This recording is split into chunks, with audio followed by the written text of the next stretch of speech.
अभी हम लोग एक क्वेश्चन देखने जा रहे हैं। क्वेश्चन है आपका भारतीय भवन किताब का exercise 7B question number 11। Question क्या कह रहा है कि the fifth part of a number when increase by 5 equals it's fourth part decrease by 5, find the number. ध्यान से देखना इसको, क्वेश्चन को दोबारा पढ़ेंगे, बार बार पढ़ेंगे तभी समझ में आएगा। सॉल्यूशन इस क्वेश्चन का the fifth part of a number, सबसे पहले हमको एक संख्या मानना होगा क्योंकि इसमें वह नंबर नहीं दिया है। तो let the number be x, वह नंबर जिसके बारे में इस क्वेश्चन में चर्चा है उसको हम क्या मान लिए, एक्स मान लिए, ठीक है।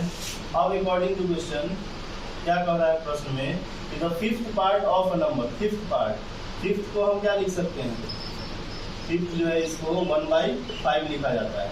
तो fifth part of a number यानी x का 1/5, 1/5 ऑफ x, और इसको हम लिख सकते हैं 1/5 ऑफ का मतलब हो जाएगा गुना x, फिर इसको हम लिख सकते हैं कि x/5। इसके बारे में कह रहा है the fifth part of a number when increased by 5, इसको जब 5 बढ़ाया जाता है, x/5 को जब 5 बढ़ाया जाता है यानी इसमें जब 5 जोड़ा जाता है, यानी x/5 जो है इसमें जब 5 जोड़ा जाता है तो क्या होता है, आगे दिया है इसमें equals it's fourth part decrease by 5, यानी उसी संख्या का जो फोर्थ पार्ट है, संख्या वह x है और इसी का फोर्थ पार्ट जो है, फोर्थ पार्ट क्या हो जाएगा, जैसे फिफ्थ पार्ट हो गया 1/5 तो फोर्थ पार्ट हो जाएगा 1/4 उसी संख्या का। जैसे इसमें हम 1/5 किसका निकाले, x का, इसमें भी निकालेंगे 1/4 किसका, उसी नंबर का यानी x का। तो यहाँ हो जाएगा x/4।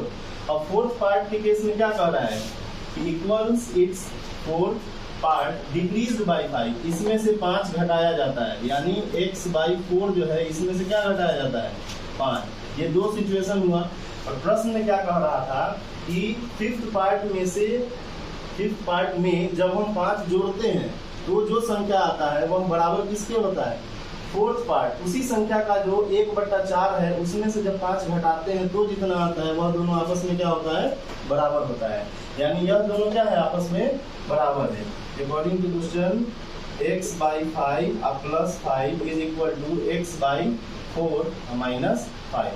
अब इसको जब हम सॉल्व करेंगे तो x/5 यह जो प्लस में इधर आ जाएगा तो हो जाएगा -x/4 बराबर, इस साइड आपको पहले से क्या है -5 और यह +5 जब उधर जाएगा तो क्या हो जाएगा -5। यहाँ जब हम बनाएंगे तो 5 और 4 का एलसीएम कितना आएगा 20, 5 से 5 चौके 20, 4 से इसमें हम भाग दिए 20 में 5 से तो 4 आया और 4 से x में गुना किए तो क्या हो गया 4x यानी 4x माइनस, फिर 4 से जब इसमें हम भाग दिए 4 पंजे 20, 5 आया और 5 से जब इसमें गुना किए तो क्या हो गया 5x हो गया। इधर हो गया माइनस में दोनों है तो -10। अब देखो इधर 4x - 5x, 4x में से जब 5x घटाएंगे तो माइनस में 1x बचेगा, बटे में यह 20 रह जाएगा और बराबर इधर आपको -10 है, इसके बटा में कुछ नहीं है तो हम 1 ले सकते हैं, ठीक है।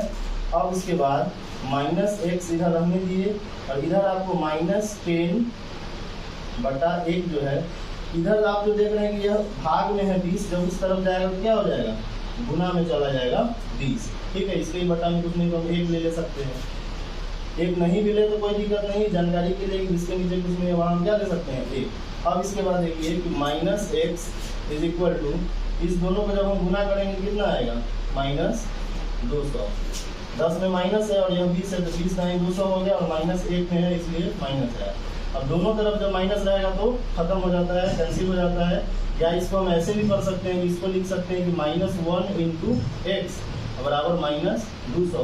क्यों माइनस कैंसिल हो जाता है इसके लिए यहाँ बता रहे हैं, x रह जाएगा, इधर -200 था ही और यह जो -1 है, -x को हम ऐसा लिख सकते हैं, यह जो -1 जो गुना में है यह उस तरफ डिवाइड में चला जाएगा, भाग में, बटा में -1 आ जाएगा, माइनस से माइनस कट जाएगा, x बराबर क्या हो जाएगा 200। यही क्या हो जाएगा वो रिक्वायर्ड नंबर जिसके बारे में चर्चा हो रहा है, ठीक है। इस वीडियो में इतना ही रखते हैं।